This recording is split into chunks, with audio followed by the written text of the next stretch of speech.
We'll begin by refreshing memories as to what went before. In discussing the theme of the Joker, I have been talking about a point of view, the Joker's point of view, from which not only our social institutions, but also all the formations of the natural world are seen as games. Be careful of the word game. It doesn't mean as trivialities, because when we say it's just a game, this often means it is just trivial. There can be important games, as when we play the piano or musical instruments. We are not necessarily doing something frivolous, but we are playing. And there is something in the nature of all play that is not serious, but at the same time may be sincere. And I tried to give you the picture of the multiplicity of natural forms on the one hand, and of human social institutions, and all the things that we do and consider important and busy ourselves with as human beings. I tried to give you the point of view from which these can be seen as games, as things being done, as it were, simply for themselves, and not for some ulterior motive. And therefore, these games are in a way best played when they are played as games. Although it's really all right for people to take them seriously, except that they are a little bit deprived. They're missing something. And so when the Joker sees a person taking his life seriously and regarding himself as extremely important, there is something a little bit funny about it, and he is inclined to get the giggles. And it's all he knows, that the very intensity of seriousness with which the individuals concerned are taking these games will be a kind of foil for the subsequent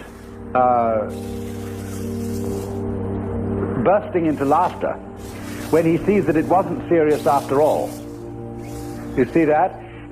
You might say there are these classes of people. There are the very far out people and the very far in people. Now, ordinarily we say someone's very far out when they are oddballs, when they are exceedingly unconventional. But I want you to turn the picture round and look as a conventional person. Look at a square as a person who's very far out. That is to say, he is so involved in the seriousness of the game he is playing that he is lost. He doesn't know where he started from, and he thinks he's there. But he's completely lost, because he is actually under the cover of his assurance, of his status, of his position in society. He's really a very anxious person. I said a lot yesterday about the way in which our society shows anxiety because it cannot permit the existence of people who don't belong. And it cannot really permit the criticism of laughter. It cannot permit the presence of the old-fashioned court jester, because these people are so far out.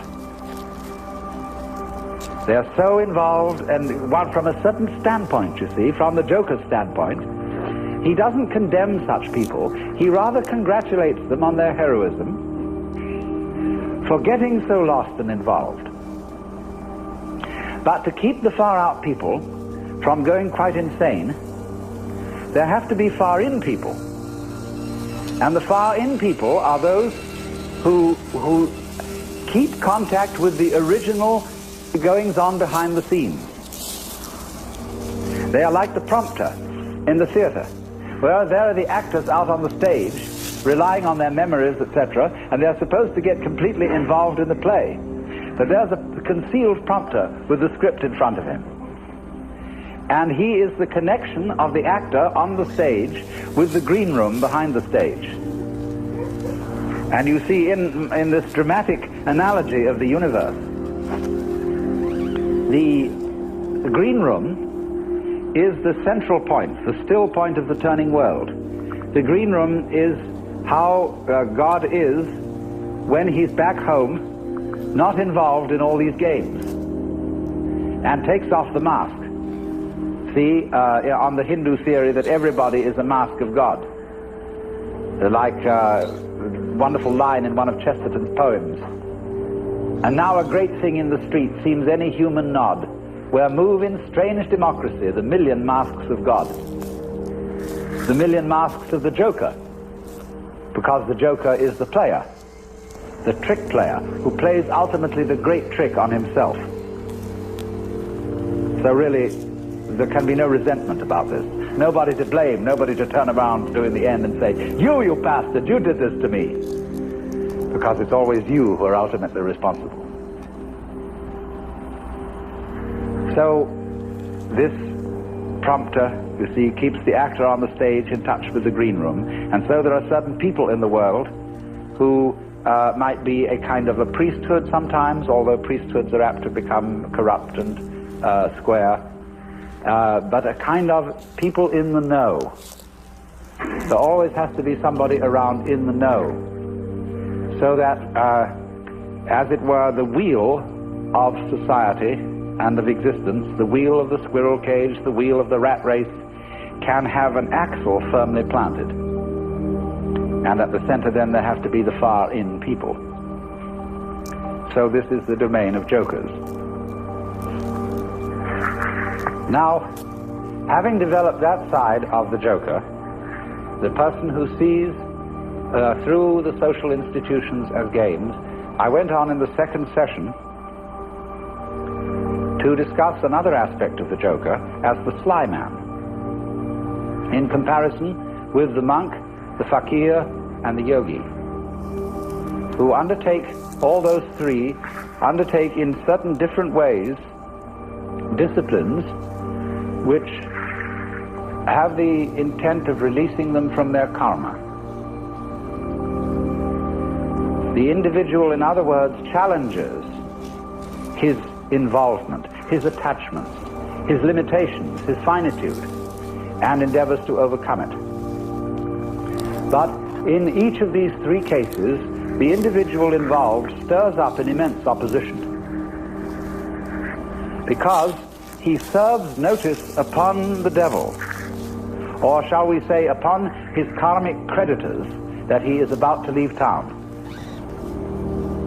And so all the creditors come rushing to the door. All his past sins catch up with him. And the devil lays his temptations in the way all the more thoroughly. So that the sly man is the one who, when he is going to leave town, does so instantaneously without any prior announcement. And so in this way there is, shall we say, a cunning manner of becoming a Buddha. And that is to become one instantly, without any preparation or warning whatsoever. This is why Zen is called the sudden school, and why Satori is a sudden awakening. Because it has to be done without the slightest warning. Now, but then I pointed out that the moment you have any idea about doing this, you've already ceased to be sudden.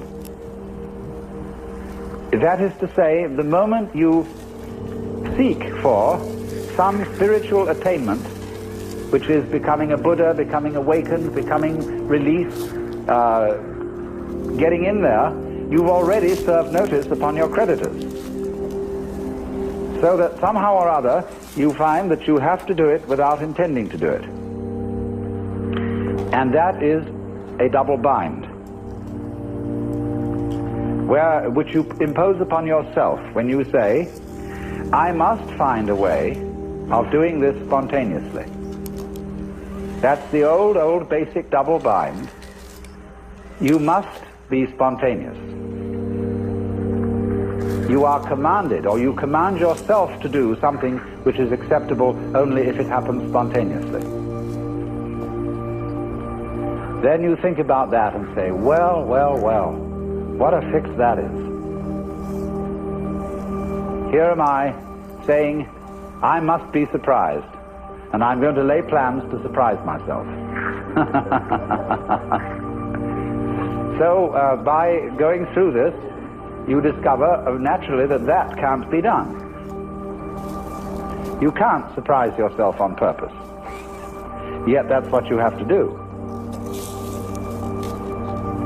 So what about it? You come to a state of total paralysis. You're stuck.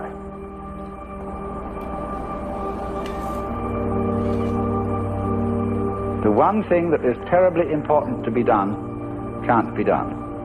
It has to happen. It really does if you're earnest about this. You want to get out of the trap. But you can't do anything about it, either actively or passively.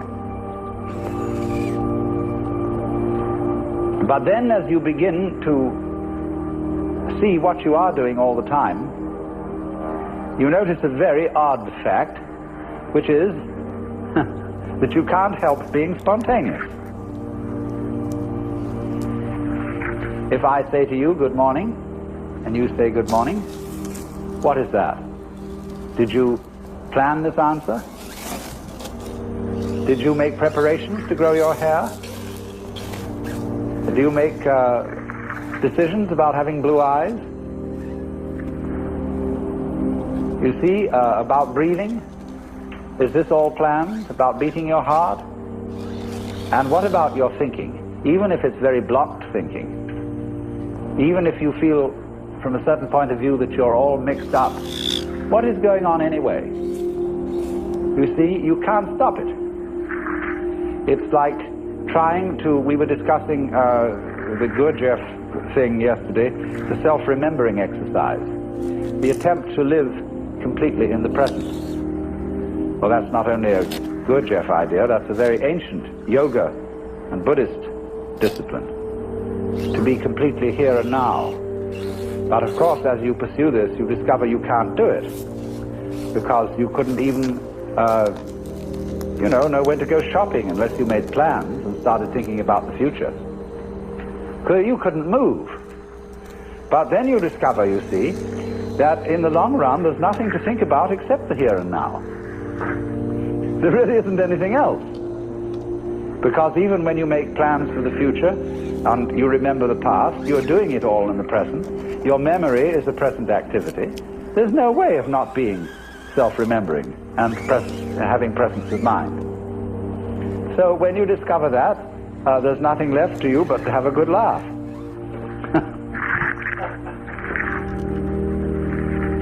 Well, now, I want to develop to a greater extent something I only touched on yesterday afternoon when we were discussing anxiety and laughter and the relationship between the two. I suggested that anxiety and laughter are really the same phenomenon, but seen from different points of view. As we all know, we can have shadows of horror and shadows of delight, tears of grief and tears of joy. And it's the same shadows and the same tears in either case, but they have a completely different meaning. Now, life is a matter of oscillation. Life is vibration. It's the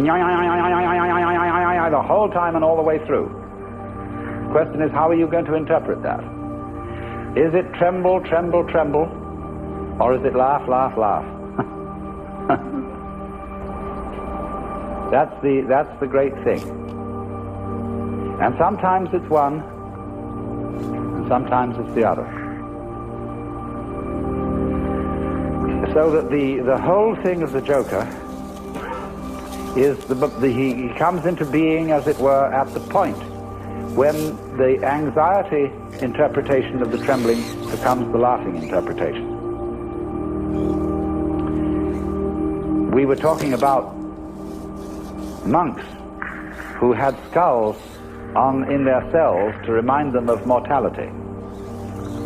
And we think a grim thing. The skull is a grim thing. But Chesterton had the poem about the skull. Chattering finch and waterfly are not merrier than I. Here among the flowers I lie, laughing everlastingly. No, I may not tell the best. Surely, friends, I might have guessed death was but the good king's jest. It was hid so carefully. So you can see the skull not as a grim thing, but as a laughing thing. It's all that's left of a human being. And all the surface is peeled off. And nothing but this beautiful bone remains. It laughs.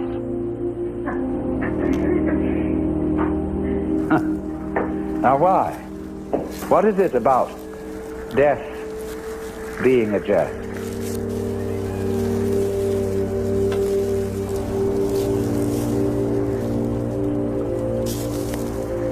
We discussed the problem of the zebra. You remember? Whether a zebra is a yellow horse with black stripes or a black horse with yellow stripes. And of course, you can see it either way. And you can argue till all is blue about which side is right. And let's suppose that a black horse is a horse of ill omen, even though striped with yellow.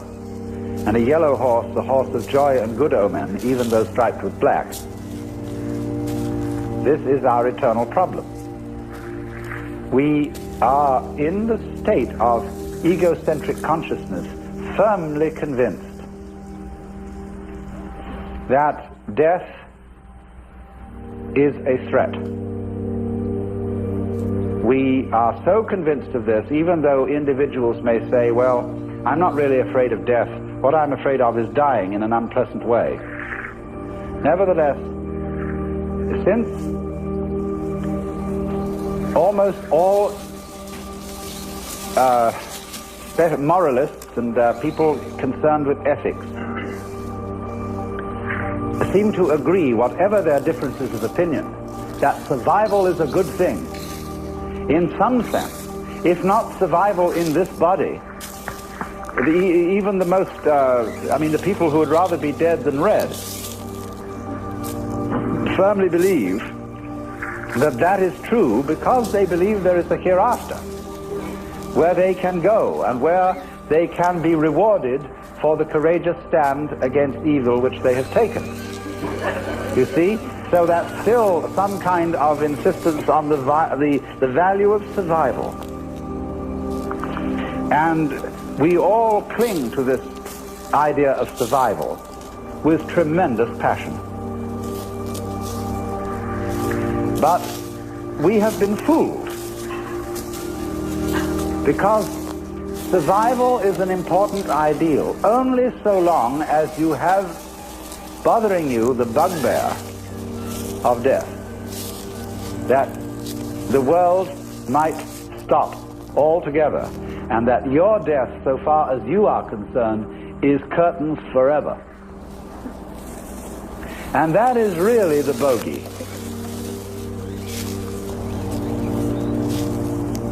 You see, that's all very well to rationalize and say, no, it's not death I'm afraid of, it's the pains of death. But if you think about it deeply, there are several stages in thinking about it deeply. The first stage is the real horrors of endless night, of the futility, of the whole conception that one's own life, or indeed the whole life of the cosmos, might be nothing but a flash,